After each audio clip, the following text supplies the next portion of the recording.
रंजित कुमार जेना जे accident होता मो सान भाई ना जितेंद्र कुमार जेना राति प्राय 15 तारीख 2:30 समय को गाँव किसी पिला मत फोन कले कि तुम भाई एमती रोड साइड पड़ते गाड़ी गाड़ी देखिए पड़े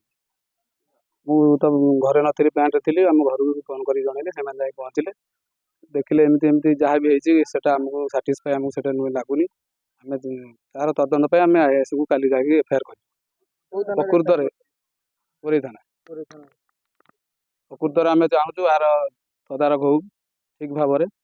दोषी जी से दंड पाऊ ये कौन प्रकार एक्सीडेंट नुह आपको दुर्बृत्त मैंने किसी मृत्यु करम तो एफआईआर करके सी आमको 2 दिन पर्यटन टाइम देते कि पीएम रिपोर्ट आसिले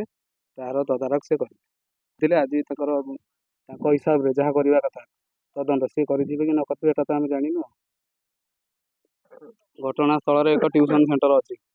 ये जनसेवा केन्द्र भी अच्छी तार सीसी कैमेरा अच्छी आम पचार कौन से आंसर देना मु तो पचारनी आम गाँव किसी लोक पचार तुम कैमेरा टी देखे आम जापर प्रकृत कौन है सीधा सड़क भाव कहले मो पाखे किसी पासपोर्ट ना मुझे देखा पारि आम जेहेतु कम्प्लेन करूँ थाना सी आईएएस आसिले कि स्टाफ आसिले सी कहले से सागे सागे देखे बोधे मो ना राजकिशोर मल्लिक हूँ जितेंद्र से पाख गाँव पड़िशा हाफ किलोमीटर हम से जाइला पाला देखा पाला देखा जा भितर तार गोटे एक्सीडेंट होती आम शुणा पाइलु आम जो जाकि पहुँचलु देखला बेलू सी हूँ रक्त जुड़बुड़ हो पड़ी आम तुरंत आ कौन जिन चिंता नक आम तुरंत मेडिकल नहीं गलु Jajpur road medical just treatment कर कटक रेफर करदे कटक गत काली से रहा गत काली डेट हो गला कहले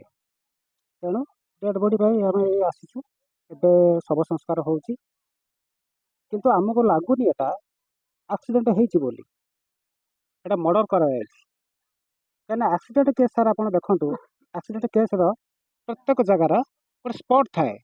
जड़े लोक एक्सीडेंट हम तार अलरेडी किसी भी छिड़बनी तार गाल हणाई मुंड पछपटे माड़ होती दुईटा जगह एक्सीडेंट है आगे आप कहले एक्सीडेंट जन हम ता देह हाथ कौन जगह गोटे जगह रही कौन मर्डर कराई कहीं मर्डर कराई तो सहीटा आम कहीपरूँ कि मर्डर ही